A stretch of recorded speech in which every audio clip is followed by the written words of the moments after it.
Hello guys, আসসালামু আলাইকুম। সকাল সকাল চলে আসলাম কাঁঠাল পাড়তে। এখন একটি গাছে তুলে দিলাম একজন ছোট ভাইকে। ও আমার কিন্তু মামাতো ভাই হয়। ওকে দিয়ে দিলাম গাছে উঠতে। গাছে কিন্তু লাফায় গাছে উঠে পড়ছে। এখন একটি কাঁঠালও পেড়ে নিল।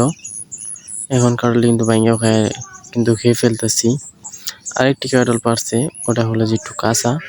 তাও কিন্তু তারা চেষ্টা করতেছে ভাঙার জন্য। কাঁঠালটা কিন্তু খুব স্বাদ, দেখতে পারতেছেন। কাঁঠাল এখন খাওয়া শেষ।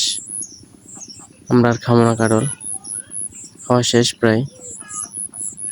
এখন হলো যে এই কাঁঠালটা ভাঙতে হবে। আপনারা দেখলে কিন্তু অবশ্যই মজা পাবেন। দেখেন কাঁঠালটা কিভাবে ভাঙে। এই দিয়ে দিল থেন্না, কাঁঠালটা কিন্তু ফেটে গেল। আরেকটা দিয়ে দিল থেন্না। দেখেন কিভাবে কাড়াকাড়ি করে কাঁঠালটা খাওয়া যায়। আমিও কাঁঠাল নিয়ে নিলাম।